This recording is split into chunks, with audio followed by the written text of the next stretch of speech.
Pharmaceutical analysis BP102 टीके। इस video में हम लोग पोटेंशियोमीट्री में इंस्ट्रूमेंटेशन ऑफ पोटेंशियोमीटर के पार्ट 3 में यहाँ पे इंडिकेटर इलेक्ट्रोड्स के बारे में बात करेंगे। इसका जो हमारा पार्ट 2 था उसमें हम लोगों ने जो हमारे इलेक्ट्रोड्स होते हैं उसमें रेफरेंस इलेक्ट्रोड के बारे में डिटेल में बात कर लिया है। इस वीडियो में हम लोग पार्ट 3 में यहाँ पे इंडिकेटर इलेक्ट्रोड के बारे में डिटेल में बात करेंगे। इस वीडियो में हम लोग इसके इंट्रोडक्शन के बारे में बात करेंगे, टाइप्स ऑफ इंडिकेटर इलेक्ट्रोड्स के बारे में बात करेंगे और जो आप लोगों के सिलेबस में दिया गया है मेटल इलेक्ट्रोड या मेटल इंडिकेटर इलेक्ट्रोड, और यहाँ पे हम लोग ग्लास इंडिकेटर इलेक्ट्रोड के बारे में डिटेल में बात करेंगे। मेरा नाम है डॉक्टर महमताब सिंह। तो चलिए शुरू करते हैं। तो अगर हम लोग इंडिकेटर इलेक्ट्रोड के बारे में बात करते हैं तो जो हमारे इलेक्ट्रोड्स होते हैं जिनको हम लोग अपने पोटेंशियोमीट्री में यूज करते हैं, ये हमारे दो प्रकार के होते हैं। पहला था हमारा रेफरेंस इलेक्ट्रोड जिसके बारे में हम लोगों ने लास्ट वीडियो में बात कर लिया है। इस वीडियो में हम लोग इंडिकेटर इलेक्ट्रोड्स के बारे में बात करेंगे। तो अगर हम लोग इंडिकेटर इलेक्ट्रोड्स के बारे में बात करते हैं तो अगर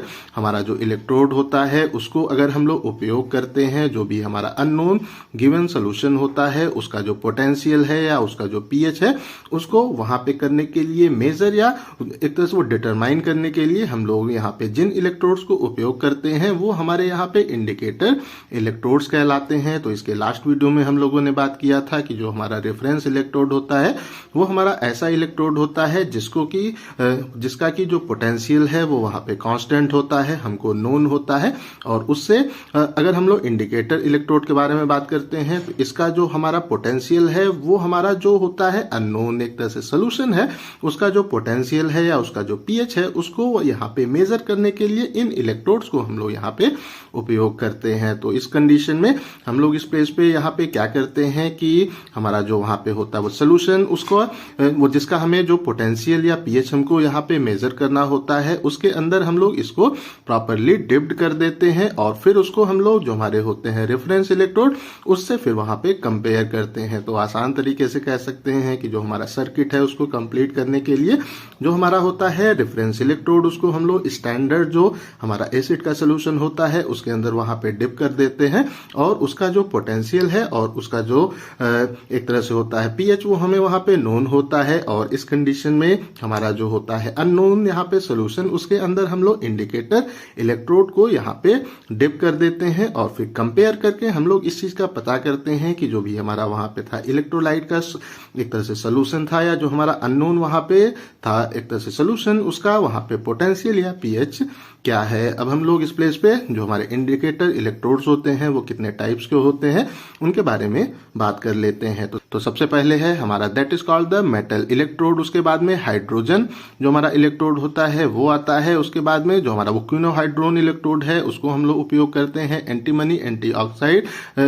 ऑक्साइड के इलेक्ट्रोड को हम लोग यहाँ पे उपयोग करते हैं। और जो हमारे ग्लास के इलेक्ट्रोड है इनको हम लोग यहाँ पे एज ए इंडिकेटर इलेक्ट्रोड अपने पोटेंशियोमीट्री में यूज करते हैं। तो अगर आप लोगों के सिलेबस के बारे में बात किया जाता है तो उस कंडीशन में जो हमारे होते हैं मेटल इलेक्ट्रोड होते हैं और ग्लास इलेक्ट्रोड है, इन्हीं के बारे में आप लोगों के सिलेबस में दिया गया है। तो इस वीडियो में हम लोग इन दोनों के बारे में डिटेल में बात करेंगे। तो सबसे पहले जो हमारे होते हैं मेटल के इलेक्ट्रोड उनके बारे में बात कर लेते हैं। तो जो हमारा एक तरह से होता है यहाँ पे वो मेटल इंडिकेटर इलेक्ट्रोड है, ये हमारा एक ऐसा यहाँ पे सिस्टम होता है जिसमें हम लोग वहाँ पे स्पेसिफिक जो हमारे होते हैं एक तरह से मेटल इलेक्ट्रोड है उनको यहाँ पे उपयोग करते हैं एज ए इंडिकेटर इलेक्ट्रोड अपने पोटेंशियोमीट्री में। तो आसान तरीके से कह सकते हैं कि जो भी हमारा वहां पे होता है मेटल का सोल्यूशन उसके अनुसार हम लोग स्पेसिफिक जो मेटल इलेक्ट्रोड है इंडिकेटर इलेक्ट्रोड है उनको यहाँ पे हम लोग उपयोग करते हैं अपने इलेक्ट्रोकेमिकल मेजरमेंट में। तो अगर हम लोग इस पेज पे जो हमारी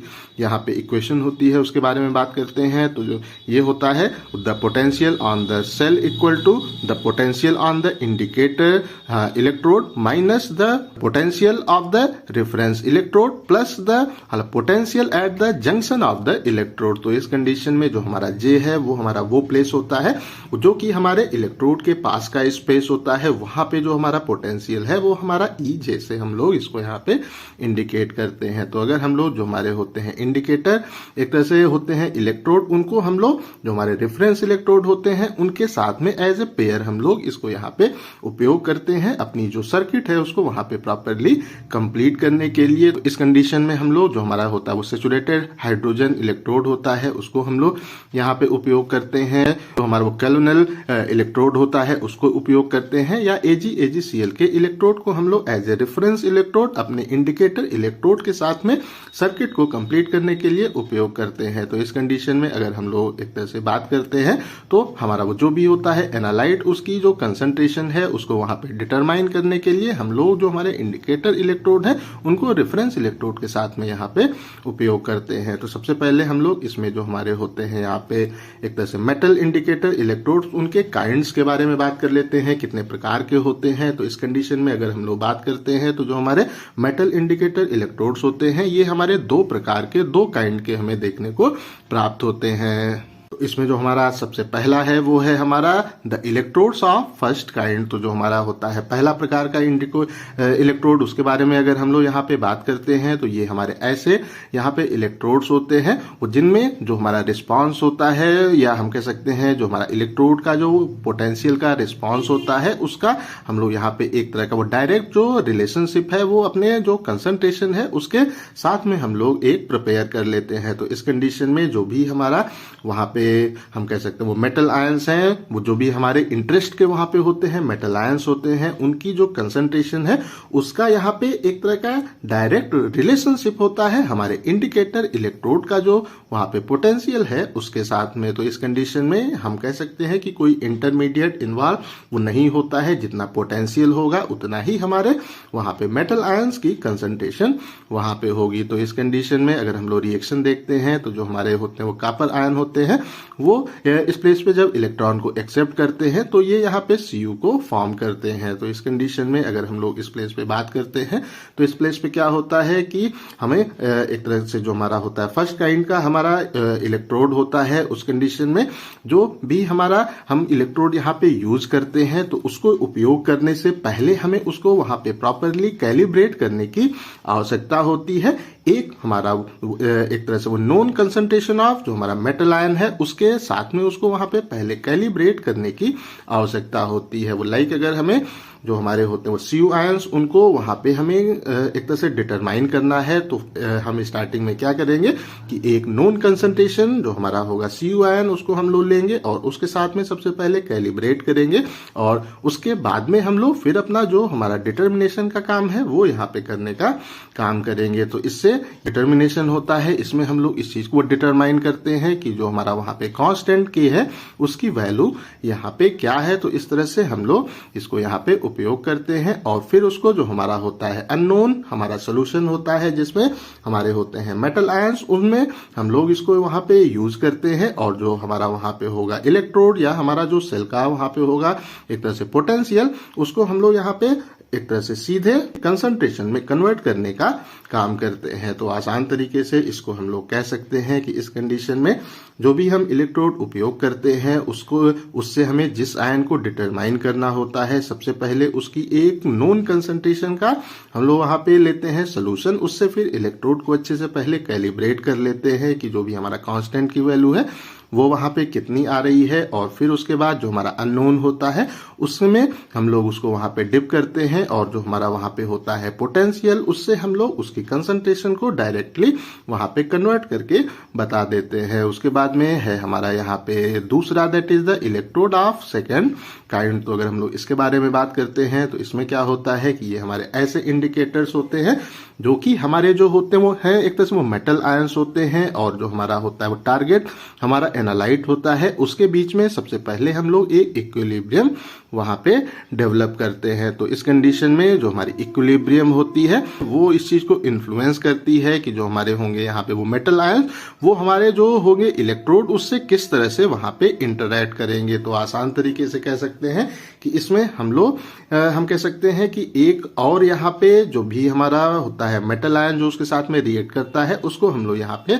उपयोग करते हैं, इक्विलिब्रियम वहां पे अचीव हो जाती है। तो उस कंडीशन में क्या होता है कि अब हमारे जो होंगे वहां पे मेटल आयंस वो हमारे जो इलेक्ट्रोड है उनके साथ में वहां पे रिएक्ट एक तरह से करेंगे, जिससे हम लोग हमारा कोई और आयन भी है तो उसका भी वहां पे डिटर्मिनेशन कर सकते हैं। तो इस कंडीशन में जो हमारे होते हैं Cu आयंस, वो जब हमारे I आयंस के साथ में रिएक्ट करते हैं तो उस कंडीशन में ये Cu(I2) को यहाँ पे फॉर्म करते हैं। तो जब हमारा Cu(I2) कंप्लीटली फॉर्म हो जाता है तो अब जब जो हमारे यहाँ पे होंगे एक तरह से हम कह सकते हैं फ्री कॉपर आयंस होंगे, वो अब हमारे इलेक्ट्रोड के साथ में वहां पे अटैच होंगे, उनसे इंटरैक्ट करेंगे। अब हमें जो हमारा होगा एक तरह से पोटेंशियल, उसको हम लोग वहां पे करेंगे एक तरह से मेजर, और इस कंडीशन में हम लोग जो हमारे आयोडीन आयन है उनका यहाँ पे डिटर्मिनेशन आसानी से कर सकते हैं। तो इस कंडीशन में अगर हम लोग इस प्लेस पे यहाँ पे बात करते हैं तो इस कंडीशन में जो हमारे ये यहाँ पे इलेक्ट्रोड्स होते हैं, ये हमारे हम कह सकते हैं वही इलेक्ट्रोड्स होते हैं जिनको हम लोग जो हमारा होता है फर्स्ट काइंड उसमें हम लोग उपयोग करते हैं, और इसको हम लोग हमारा जो वहां पे होता है वो सोल्यूशन, उसके अंदर जो हमारी होती है एक तरह से अदर स्पेसीज हमारे सोल्यूशन के अंदर होती हैं, उनको डिटरमाइन करने का हम लोग काम करते हैं, उनको यहाँ पे उनकी कंसंट्रेशन को पता लगाने का यहाँ पे काम करते हैं। अब हमारा इसमें जो है अगला वो है हमारा ग्लास इलेक्ट्रोड। तो अगर हम लोग इसके बारे में बात करते हैं तो ये एक तरह का हमारा ऐसा इलेक्ट्रोड होता है जिसको हम लोग अधिकतर यहाँ पे उपयोग करते हैं। तो इस कंडीशन में क्या होता है कि इसको जो हमारा pH होता है हमारे वो सोल्यूशन का, उसको वहाँ पे डिटरमाइन करने के लिए अधिकतर हम लोग ग्लास इलेक्ट्रोड को अपने pH मीटर वगैरह में यहाँ पे उपयोग करते हैं। ऐसा इसलिए होता है वो क्योंकि इनके अंदर जो हमारा प्रोटॉन का ट्रांसफर है वो हमें अच्छे से देखने को प्राप्त होता है।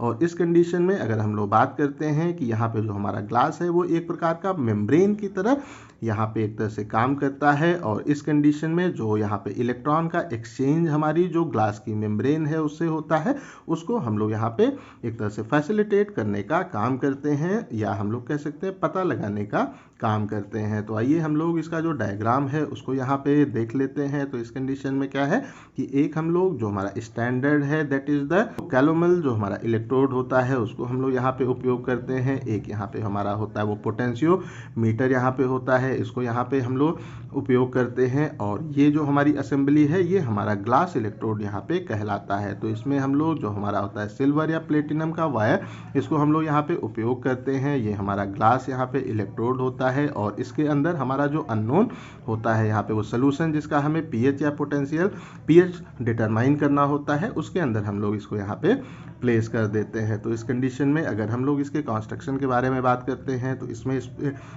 प्लेस पे क्या होता है कि जो भी हमारा यहाँ पे ग्लास इलेक्ट्रोड होता है वो एक तरह का जो हम कह सकते हैं कि वेरी थिन ग्लास का बल्ब यहाँ पे होता है, और इसका जो नेक है वो लॉन्ग होता है। तो हम आसान तरीके से कह सकते हैं कि ये जो हमारा ग्लास का बल्ब है इसका जो ग्लास है वो काफ़ी पतला होता है, और इसका जो हमारा वो नेक है वो यहाँ पे लॉन्ग होता है। और ये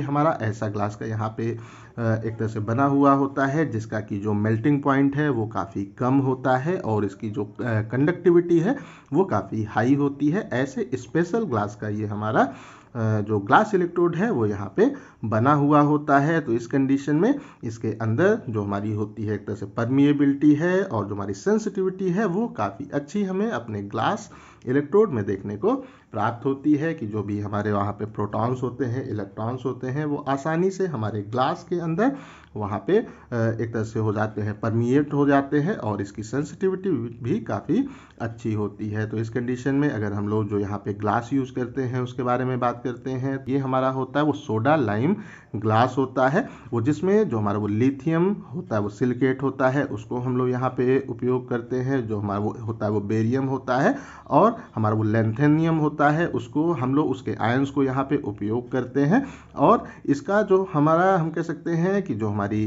ग्लास की होती है मेम्ब्रेन वो इन चीज़ों की यहाँ पे बनी हुई होती है। तो इस कंडीशन में अगर हम लोग बात करते हैं तो इस कंडीशन में जो हमारा बल्ब होता है उसके अंदर हम लोग यहाँ पे 0.1 m HCl को यहाँ पे उपयोग करते हैं। तो हमारा होता है वो क्वीन हाइड्रोन, उसके साथ में हम लोग इसको यहाँ पे उपयोग करते हैं, और इसमें हमारा प्लेटिनम या जो हमारा सिल्वर है उसके वायर को हम लोग इसके अंदर उपयोग करते हैं। तो आसान तरीके से एक बार जो हमारा ग्लास है उसको हम लोग फिर से देख लेते हैं। तो ये जो हमारा ग्लास होता है, इसका जो यहाँ पे बल्ब है वो हम कह सकते हैं काफ़ी थिन, काफ़ी पतले ग्लास का बना हुआ होता है, और इसकी जो नेक है वो यहाँ पे लॉन्ग होती है, और इसकी हम कह सकते हैं कि ये ऐसे ग्लास का हमारा बना हुआ होता है जिसका जो मेल्टिंग पॉइंट है वो काफ़ी कम होता है और कंडक्टिविटी इसकी काफ़ी ज़्यादा होती है। तो इस कंडीशन में इसके अंदर अगर हम लोग यहाँ पे बात करते हैं तो यहाँ पे हम लोग जो हमारा होता है 0.1 m HCl होता है, और जो हमारा होता है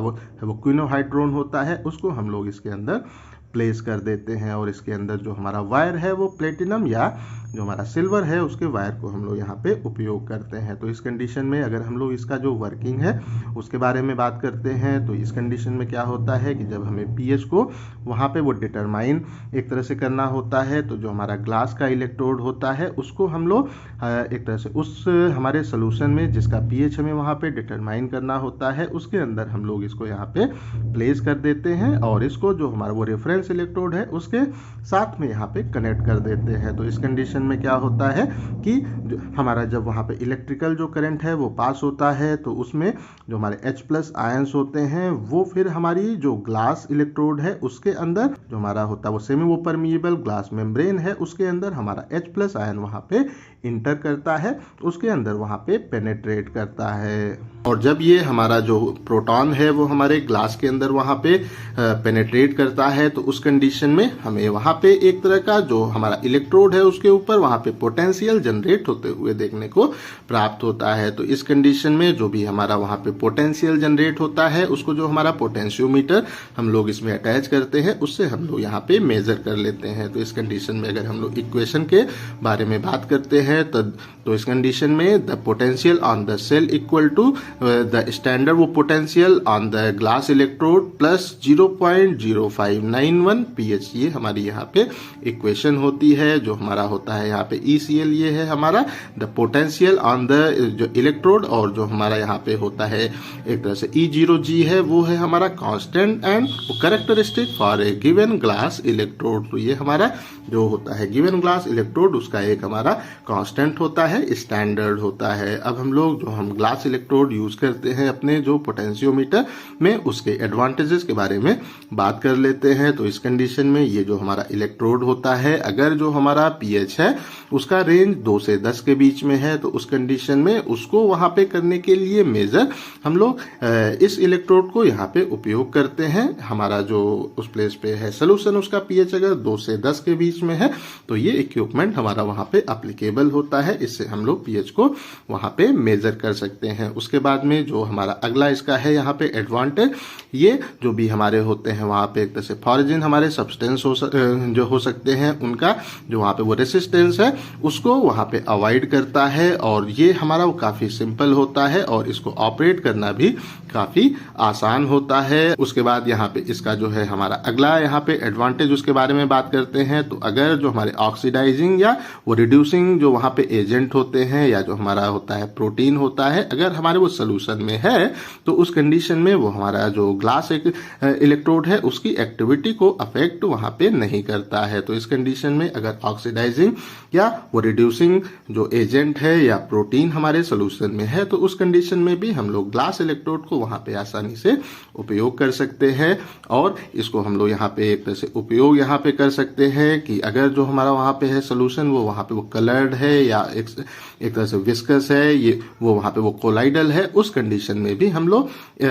ग्लास इलेक्ट्रोड को यहाँ पे आसानी से उपयोग कर सकते हैं। अगर हम लोग इसके जो होते हैं डिसएडवांटेजेस उसके बारे में बात करते हैं तो इसको हैंडल एक तरह से करना वो काफी डिफिकल्ट होता है, क्योंकि जो हमारे ग्लास बल्ब होते हैं उनका जो ग्लास है वो काफी पतला होता है, तो इनको हमें वहां पे केयर से हैंडल करने की आवश्यकता होती है, नहीं तो बहुत जल्दी ये वहां पे टूट जाते हैं। अगर हम लोग इस प्लेस पे बात करते हैं तो इनको हम लोग एक तरह से अगर इस प्लेस पे यहाँ पे बात करते हैं कि जो हमारा ग्लास है उसके ऊपर अगर स्क्रैच वगैरह हल्का भी आ गया तो उस कंडीशन में इनका जो वहाँ पे फंक्शन है वो वहाँ पे डिस्टर्ब हो जाता है, इनका जो वहाँ पे होता है फंक्शनिंग वो वहाँ पे खराब हो जाती है। उसके बाद में अगर हम लोग इसके बारे में बात करते हैं तो इसमें हमें यहाँ पे जो इलेक्ट्रिकल पोटेंशियल है वो अपने जो हमारा इलेक्ट्रोड है उसका पोटेंशियल मेजर करने करने के लिए हमें रिक्वायर्ड होता है। और अगर जो हमारे होते हैं सॉल्वेंट, अगर जो हमारा एसिटिक एसिड है, हमारा इथेनॉल है, या जो हमारा वो जिलेटिन होता है,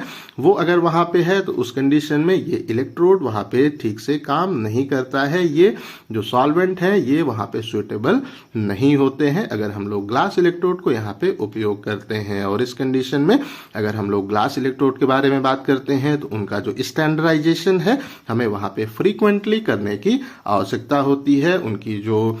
इफिशियंसी है, उनकी जो वहां पे रीडिंग देने की क्षमता है, कार्य करने की क्षमता है, उसको वहां पे बीच बीच में चेक करने के लिए उसका स्टैंडर्डाइजेशन करने की हमें आवश्यकता होती है। तो आई थिंक सो ये जो हमारे मेटल इलेक्ट्रोड हैं और हमारे ग्लास इंडिकेटर इलेक्ट्रोड्स हैं वो आप लोगों को अच्छे से समझ में आ गए होंगे। हम लोग यहाँ पे बात करते हैं इन पॉइंट डिटर्मिनेशन बाय पोटेंशियोमेट्री के बारे में। तो जो हमारा होता है एक तरह से पोटेंशियोमेट्रिक टाइटेशन होता है, इसको हम लोग उपयोग करते हैं। अगर जो हमारा होता है इंडिकेटर वाला मेथड, अगर उससे हम लोग आसानी से इन पॉइंट डिटरमाइन नहीं कर पाते हैं तो उस कंडीशन में हम लोग यहाँ पे इन पॉइंट को प्रॉपरली वहां पे डिटरमाइन करने के लिए अपने टाइटेशन में पोटेंशियोमेट्रिक टाइटेशन को यहाँ पे उपयोग करते हैं। तो आसान तरीके से कह सकते हैं कि जो हमारे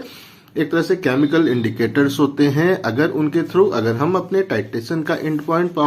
प्रॉपरली डिटरमाइन नहीं कर पाते हैं तो उस कंडीशन में अगर हम लोग यहाँ पे जो हमारा होता है पोटेंशियोमेट्रिक टाइटेशन उसको यहाँ पे उपयोग करते हैं तो उस कंडीशन में हम लोग अपने टाइटेशन का एंड पॉइंट आसानी से यहाँ पे डिटरमाइन कर सकते हैं। तो इस कंडीशन में अगर हम लोग इस प्लेस पे बात करते हैं कि जो हमारा यहाँ पे होता है पोटेंशियोमेट्रिक टाइटेशन होता है, उसमें जो हम लोग वहां पे एक तरह से सेल यूज करते हैं, उसमें जो उसका ईएमएफ होता है, इलेक्ट्रोमोटिव फोर्स जो होता है, उसमें जो हमारा वहां पे एक तरह से आता है वो चेंज आता है जब हम अपने टाइटेन का वॉल्यूम को उस प्लेस पे वहां पे ऐड करते हैं, या हम कह सकते हैं कि एक वहां पे वो मेजर्ड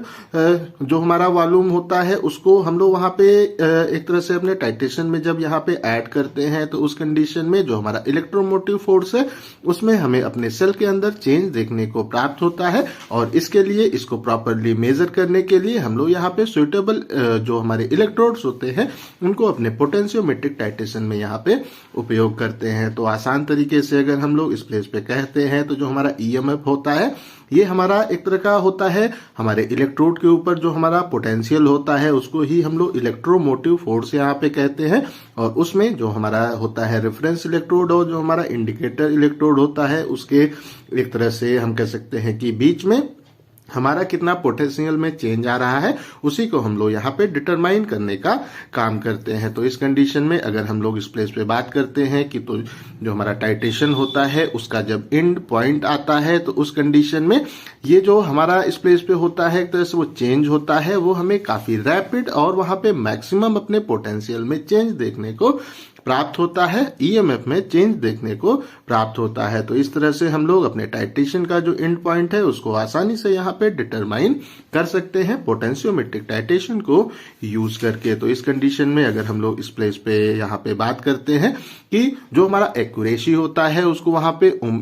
इम्प्रूव एक तरह से करने के लिए और एंड पॉइंट को एग्जैक्टली वहां पे एक तरह से डिटरमाइन करने के लिए हम लोग इस प्लेस पे जो हमारा होता है पोटेंशियोमेट्रिक टाइटेशन उसको वहां पे उपयोग करते हैं। तो इस कंडीशन में क्या होता है कि जो भी हमारा वहां पे टाइटेंट होता है उसको हम लोग वहां पे स्मॉल अमाउंट में वहां पे ऐड करते हैं। अगर हमें एक्यूरेट जो हमारा होता है वो एक तरह से वो रिजल्ट है या जो हमारा एंड पॉइंट है उसको एक्यूरेटली अगर हमें वहां पे डिटरमाइन करना होता है तो जो भी हम यहाँ पे टाइटेंट ऐड करते हैं उसको हम लोग स्मॉल अमाउंट में यहाँ पे ऐड करते हैं। और जो टाइटेंट हम लोग ऐड करते हैं उसकी जो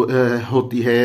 एक तरह से एक्चुअल उसकी जो क्वांटिटी है वो हमें वहां पे नोन होनी चाहिए। एक्यूरेटली हम कह सकते हैं मेजर्ड क्वांटिटी हम लोग अपने टाइटेशन में यहाँ पे ऐड करते हैं। और इस कंडीशन में जो हमारा पोटेंशियल में यहाँ पे चेंज होता है हमारे एंड पॉइंट पे उसको हम लोग यहाँ पे जो हमारा ग्राफ है उसको प्लॉट करते हैं और उसके थ्रू हम लोग एंड पॉइंट को आसानी से मेजर कर लेते हैं। तो अगर हम लोग इस प्लेस पे बात करते हैं कि एंड पॉइंट को हम लोग पोटेंशियोमेट्री में किस तरह से डिटरमाइन करते हैं, किन किन तरह से यहाँ पे डिटरमाइन करते हैं, तो इसमें जो हमारा सबसे पहला है ये हमारा पीएच कर्व और ईएमएफ कर्व। तो इसमें हम लोग जो ग्राफ प्रिपेयर करते हैं वो जो हमारा पीएच होता है उसके अगेंस्ट हम लोग ग्राफ यहाँ पे प्रिपेयर कर सकते हैं, या जो हमारा इलेक्ट्रोमोटिव फोर्स है ईएमएफ उसके अगेंस्ट हम लोग यहाँ पे ग्राफ को प्लॉट करते हैं। तो इस कंडीशन में क्या होता है कि जो हमारा टाइट्रेशन का एंड पॉइंट होता है उस प्लेस पे जो हमारा वहां पे ईएमएफ होगा, या हम कह सकते हैं जो हमारे सेल का वहां पे होगा, एक तरह से हम कह सकते हैं पोटेंशियल होगा, वो वहां पे हमें क्लियरली देखने को प्राप्त नहीं होता है।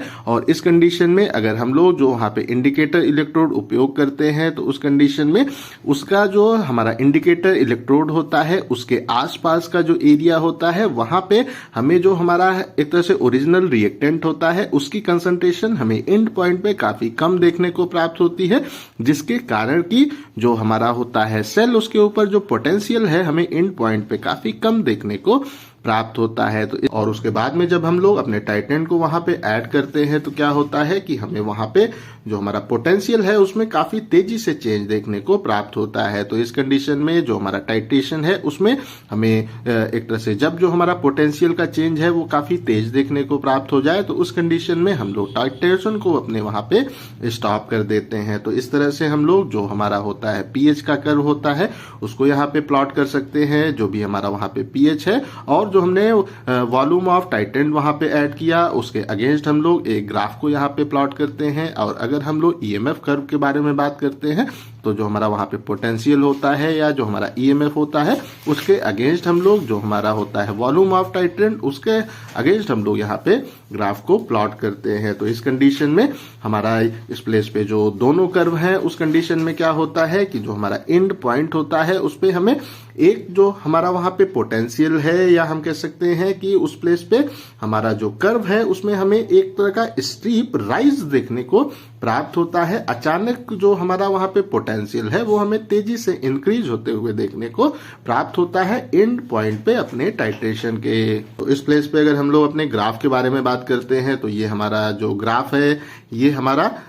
एक तरह से इसमें एक साइड हमारा पीएच होता है या ईएमएफ होता है हमारा, और ये हमारा यहाँ पे वोल्ट में होता है, और एक साइड हमारा वॉल्यूम ऑफ द टाइटेंट जो हम लोग एमएल में यहाँ पे ऐड करते हैं। तो इस कंडीशन में क्या है कि जो भी हमारा वहाँ पे टाइटेंट है जब उसको हम लोग ऐड करते हैं तो उस कंडीशन में जो हमारा पीएच है या जो हमारा पोटेंशियल है उसमें हमें स्लोली एक इंक्रीमेंट देखने को प्राप्त होता है, और जैसे ही एंड पॉइंट आता है उसके एक तरह से बाद में हमें यहाँ पे तेजी से जो हमारा उस प्लेस पे होता है हमारा कर्व उसमें हमें एक तरह से तेजी से राइज देखने को प्राप्त होता है। तो इस कंडीशन में हमारा ये जो पॉइंट है वो हमारे टाइट्रेशन का एंड पॉइंट कहलाता है, जिसके बाद में हमें यहाँ पे अपना जो कर्व है उसमें एक तरह का वो तेजी से राइज देखने को प्राप्त होता है। उसके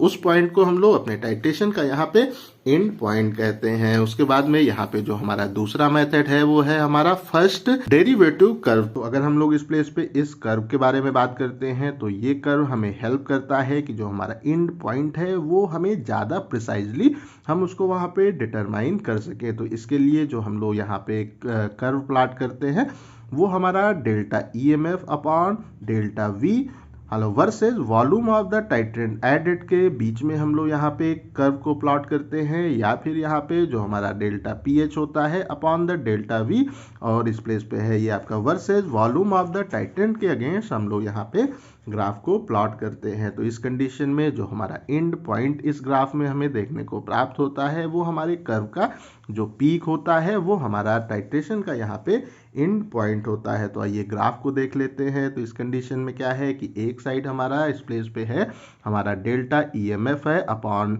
डेल्टा वी, या हमारा delta pH upon delta V है, और एक साइड हमारा volume of the titrant added in the ml हम लोग ने यहाँ पे लिया है। और इसके बीच में जब हम लोग ग्राफ को यहाँ पे प्लॉट करते हैं तो जो हमारा ग्राफ है कुछ इस तरह से हमें देखने को प्राप्त होता है। और इस कंडीशन में जो हमारे टाइट्रेशन का एंड पॉइंट है वो हमारे इस ग्राफ का जो पीक होता है, इसका जो एक तरह से सबसे ऊपर वाला जो हमारा भाग है वो हमारे टाइट्रेशन का यहाँ पे एंड पॉइंट सिंपली कहलाता है। तो इस तरह से हम लोग जो हमारा पोटेंशियोमेट्रिक टाइट्रेशन होता है उसमें इसको यूज करके एंड पॉइंट को डिटरमाइन कर सकते हैं। उसके बाद इसमें जो हमारा है तीसरा मेथड वो है हमारा द सेकेंड डेरिवेटिव कर्व, तो अगर हम लोग इसके बारे में बात करते हैं तो इसको भी हम लोग जो हमारा वहां पे एंड पॉइंट होता है उसको यहाँ पे ज्यादा प्रिसाइजली डिटरमाइन करने के लिए हम लोग इस कर्व को यहाँ पे उपयोग करते हैं। तो अगर इस कर्व के बारे में बात करते हैं तो इसमें जो हमारा प्लॉट होता है वो हमारा यहाँ पे delta square EMF upon delta V square,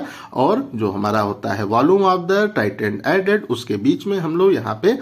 graph को प्लॉट करते हैं। या हम लोग यहाँ पे delta square PH upon delta V square और volume of the titrant added के बीच में हम लोग यहाँ पे ग्राफ को प्लॉट करते हैं। तो इस कंडीशन में जो हमारा यहाँ पे एंड पॉइंट आता है उस कंडीशन में जो हमारा होता है delta square EMF upon delta V square, या जो हमारा होता है delta square PH upon delta V square, इसकी वैल्यू हमें अपने एंड पॉइंट पे 0 देखने को प्राप्त होती है। तो आइए इसको भी हम लोग ग्राफ से यहाँ पे जो है देख लेते हैं, कॉन्सेप्ट आप लोगों को थोड़ा और अच्छे से क्लियर होगा। तो इस कंडीशन में अगर हम लोग बात करते हैं तो इस हम लोग इस साइड यहाँ पे क्या लेते हैं, delta square EMF upon delta V square, या इस प्लेस पे हम लोग delta square PH upon delta V square इस एक तरह से इस साइड लेते हैं, और ये हमारा क्या है, volume of the titrant added in the ml। तो इस कंडीशन में जब हम लोग ग्राफ को प्लॉट करते हैं तो जो हमारा टाइटेशन है उसका ग्राफ हमें कुछ इस तरह से देखने को प्राप्त होता है, और जो है एक तरह से हमारा वो प्लेस जहां पे जो हमारा है delta square EMF upon delta V square है वो यहाँ पे एक तरह से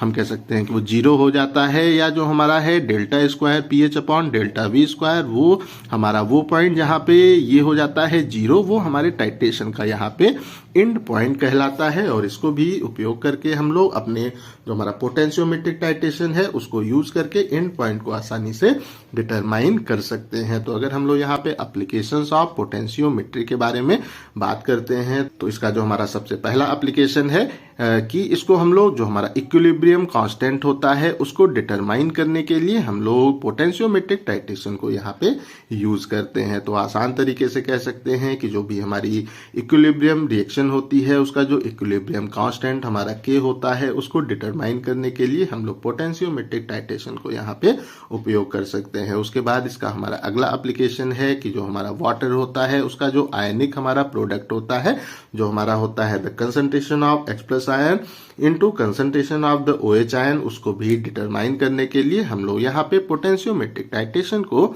उपयोग करते हैं। इसका हमारा तीसरा एप्लीकेशन है कि जो भी हमारे एसिड्स होते हैं उनका जो होता है डिसोसिएशन कांस्टेंट उसको भी डिटरमाइन करने के लिए हम लोग पोटेंशियोमेट्रिक टाइटेशन को यहाँ पे उपयोग करते हैं। और जो हमारी एक तरह से हम कह सकते हैं एक्टिविटी कोफिशिएंट होता है, जो हमारा एक्टिविटी कोफिशिएंट होता है उसको भी डिटरमाइन करने के लिए हम लोग पोटेंशियोमेट्रिक टाइटेशन को यहाँ पे यूज करते हैं। तो आसान तरीके से कह सकते हैं कि अगर कोई रिएक्शन है उसका इक्विलिब्रियम कांस्टेंट को डिटरमाइन करने के लिए हम लोग पोटेंशियोमेट्रिक टाइटेशन को यूज करते हैं। वाटर का जो आयनिक प्रोडक्ट है उसको डिटरमाइन करने के लिए भी हम लोग पोटेंशियोमेट्रिक टाइटेशन को यूज करते हैं। जो हमारे एसिड्स होते हैं उनका जो हमारा डिसोसिएशन कांस्टेंट है उसको भी डिटरमाइन करने के लिए हम लोग पोटेंशियोमेट्रिक टाइटेशन को यूज करते हैं। और जो हमारा एक्टिविटी कोफिशिएंट होता है उसको भी डिटरमाइन करने के लिए हम लोग पोटेंशियोमेट्रिक टाइटेशन को यहाँ पे यूज करते हैं। उसके बाद इसका हमारा अगला यहाँ पे एक तरह से एप्लीकेशन है कि इसको हम लोग जो हमारे होते हैं स्प्रेंगली सॉल्युबल एनालाइट्स होते हैं उनकी जो सॉल्युबिलिटी है उसकी स्टडी के लिए या उसका जो सॉल्युबिलिटी प्रोडक्ट है उसको वहां पे डिटरमाइन करने के लिए भी हम लोग पोटेंशियोमेट्रिक टाइटेशन को यहाँ पे यूज करते हैं। हमारे ऐसे इलेक्ट्रोलाइट जिनकी सॉल्युबिलिटी काफी कम होती है उनका जो सॉल्युबिलिटी है और उनका जो सॉल्युबिलिटी प्रोडक्ट होता है उसको डिटरमाइन करने के लिए, उसकी स्टडी करने के लिए हम लोग पोटेंशियोमेट्रिक टाइटेशन को यहाँ पे उपयोग करते हैं। उसके बाद में इसका हमारा है अगला एप्लीकेशन की जो हमारा कॉम्प्लेक्सोमेट्रिक टाइटेशन होता है उसमें जो हमारे आयन के कॉम्प्लेक्स फॉर्म होते हैं उनका उस प्लेस पे जो होता है इंस्टेबिलिटी कांस्टेंट उसको भी स्टडी करने के लिए हम लोग पोटेंशियोमेट्रिक टाइटेशन को यहाँ पे उपयोग करते हैं। तो जो हमारा कॉम्प्लेक्सोमेट्रिक टाइटेशन होता है उसमें जो हमारे वहां पे कॉम्प्लेक्सिंग आयंस होते हैं वो कितने वहां पे इनस्टेबल है या स्टेबल है उसका कांस्टेंट को डिटरमाइन करने के लिए जो हमारा कॉम्प्लेक्स फॉर्म का हो रहा है वो कितना स्टेबल है या कितना इनस्टेबल है उसको वहां पे एक तरह से डिटरमाइन करने के लिए हम लोग पोटेंशियोमेट्रिक टाइटेशन टाइटेशन को यहाँ पे यूज करते हैं। उसके बाद में जो हमारे अलग अलग होते हैं मेटल आयंस, उनके ऊपर क्या वैलेंसी है उसको भी वहां पे पता करने के लिए हम लोग पोटेंशियोमेट्रिक टाइटेशन को यूज करते हैं कि जो हम आयंस वगैरह यूज करते हैं उनके ऊपर क्या वहां पे चार्ज है, कितना चार्ज है या कितनी वैलेंसी है, उसको डिटरमाइन करने के लिए भी हम लोग पोटेंशियोमेट्रिक टाइटेशन को यहाँ पे यूज करते हैं। और जो हमारा होता है यहाँ पे पोटेंशियोमेट्री, उसको जो हमारा होता है बायोकेमिस्ट्री, उसका जो हमारी अलग अलग एनालिसिस होती हैं, जिसमें हम लोग जो हमारा ब्लड होता है, प्लाज्मा होता है, हमारा स्वेट जो होता है और जो हमारा सीरम होता है, उसमें वहां पे कितना है कैल्शियम है, कितना पोटेशियम है, कितना सीएल है हमारे बॉडी फ्लूइड में, उसको भी वहां पे उसकी एनालिसिस करने के लिए भी हम लोग पोटेंशियोमेट्रिक टाइटेशन को यहाँ पे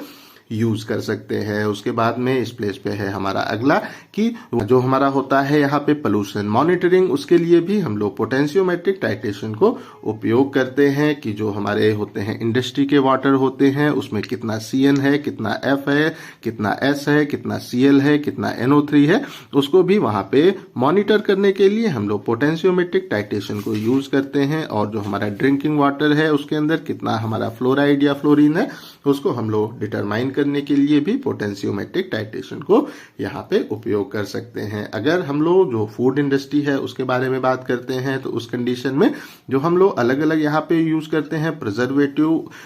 उनमें हमारा कितना NO3 या हमारा कितना होता है NO2, जो हम लोग जो हमारे मीट्स होते हैं उनको प्रिजर्व करने के लिए जो हम लोग वहां पे यूज करते हैं प्रिजर्वेटिव, उसमें कितना हमारा NO3 या हमारा NO2 है, उसको डिटरमाइन करने के लिए भी हम लोग पोटेंशियोमेट्रिक टाइटेशन को यूज करते हैं। जो हमारा होता है NaCl, हमारे अलग अलग जो फूड सब्सटेंस होते हैं वो लाइक जो हमारा मीट होता है, फिश होता है और जो हमारा होता है डेयरी प्रोडक्ट, उसके अंदर कितना NaCl है, उसके कंटेंट को भी डिटरमाइन करने के लिए हम लोग पोटेंशियोमेट्रिक टाइटेशन को यहाँ पे यूज करते हैं। और जो हमारा कैल्शियम होता है वो हमारे जो होते हैं डेयरी प्रोडक्ट, उसमें उसका कितना कंटेंट है उसको भी डिटरमाइन करने के लिए हम लोग पोटेंशियोमेट्रिक टाइटेशन को यहाँ पे उपयोग कर सकते हैं। जो हमारे फ्रूट जूस होते हैं, बियर्स होती हैं और जो हमारी वाइन्स होती हैं, उसमें कितना हमारा पोटेशियम है, उसके कंटेंट को भी डिटरमाइन करने के लिए हम लोग यहाँ पे जो हमारा पोटेंशियोमेट्रिक टाइटेशन है उसको यहाँ पे यूज करते हैं। और जो हमारे एक तरह से होते वो कैंड हमारे फूड होते हैं या हमारे जो होते हैं कैंड एक तरह से प्रोडक्ट होते हैं, उसमें कितना हमारा वहां पे NO3 के कारण हमें वहां पे देखने को मिल रहा है कोरोजन, उसको भी डिटरमाइन करने के लिए हम लोग यहाँ पे पोटेंशियोमेट्रिक टाइटेशन को यूज करते हैं कि जो हमारा एक तरह से NO3 है वो हमारे जो अलग अलग कैन है उनको कितना वहां पे कोरोजिव कर रहा है, उसको भी डिटरमाइन करने के लिए हम लोग यहाँ पे पोटेंशियोमेट्रिक टाइटेशन को यूज करते हैं। और अगर जो हमारा होता है वाटर की क्वालिटी होता है उसकी स्टडी के लिए उसमें हमारा वहां पे कितना Ca है, कितना Ba है और कितना हमारा F है, उसको वहां पे एक तरह से डिटरमाइन करने के लिए कितना हमारा वहां पे कैल्शियम है, कितना हमारा बेरियम है और कितना हमारा वहां पे फ्लोराइड है, उसको वहां पे डिटरमाइन करने के लिए या वाटर की क्वालिटी को वहां पे स्टडी करने के लिए भी हम लोग पोटेंशियोमेट्रिक टाइटेशन को यहाँ पे यूज करते हैं। और अगर हम लोग इसके अगले एप्लीकेशन के बारे में बात करते हैं तो जो हमारा यहाँ पे होता है एक तरह से पोटेशियम है, हमारा कैल्शियम होता है, हमारा आयोडीन होता है, हमारा Cl है, Cn है, NO3 है या NH4 है, उसको हम लोग जो हमारा सॉइल होता है उसमें उसका कितना कंटेंट है उसको एस्टिमेट करने के लिए जो हमारे फर्टिलाइजर्स होते हैं, प्लांट मटेरियल होते हैं, उनमें इसका इनका कितना कंटेंट है उसको एस्टिमेट करने के लिए भी हम लोग यहाँ पे पोटेंशियोमेट्रिक टाइटेशन को यूज करते हैं। अगर हम लोग जो फार्मास्यूटिकल इंडस्ट्री है उसके बारे में बात करते हैं तो जो भी हमारे सॉल्यूशंस होते हैं उनका कितना pH है उसको डिटरमाइन करने के लिए हम लोग पोटेंशियोमेट्रिक टाइटेशन को यहाँ पे उपयोग करते हैं। जो हमारे अलग अलग वहां पे सॉल्यूशंस होते हैं, प्रोडक्ट होते हैं, उनका जो pH है वो उसको डिटरमाइन करने के लिए भी हम लोग पोटेंशियोमेट्रिक टाइटेशन को यूज करते हैं, क्योंकि जो हमारा pH मीटर है वो हमारा जो होता है पोटेंशियोमेट्री उसी के प्रिंसिपल पे यहाँ पे बेस्ड होता है। और इस कंडीशन में हमारी जो अलग अलग ड्रग्स होती हैं उनके टाइटेशन का जो एंड पॉइंट होता है उसको भी डिटरमाइन करने के लिए हम लोग पोटेंशियोमेट्रिक टाइटेशन को उपयोग करते हैं। इसमें हमारा एमॉक्सिसिलिन आ जाता है, हमारा जो पैरासीटामॉल है वो आ जाता है, यहाँ पे हमारा वो प्रोपेनोलॉल को भी हम लोग इससे करते हैं। और जो हमारा होता है तो वो नेलिडिक्सिक एसिड होता है उसको भी यहाँ पे उसके टाइट्रेशन के एंड पॉइंट को डिटरमाइन करने के लिए हम लोग इसको यूज करते हैं। और जो हमारा होता है यहाँ पे फिनोबार्बिटोन, उसके भी टाइट्रेशन में जो एंड पॉइंट है उसको डिटरमाइन करने के लिए हम लोग पोटेंशियोमेट्रिक टाइट्रेशन को यहाँ पे यूज करते हैं। तो आई थिंक सो जो भी हमारे एप्लीकेशन है पोटेंशियोमेट्रिक टाइट्रेशन के वो आप लोगों को अच्छे से समझ में आ गए होंगे। अगर अभी भी कहीं कोई कंफ्यूजन है तो कमेंट करके पूछ सकते हैं। इस टॉपिक का पीडीएफ आपको डिस्क्रिप्शन में मिल जाएगा। इस वीडियो को लाइक करें, अपने दोस्तों के साथ शेयर करें और ऐसे ही वीडियोस को देखने के लिए हमारे चैनल को सब्सक्राइब करना बिल्कुल भी ना भूलें।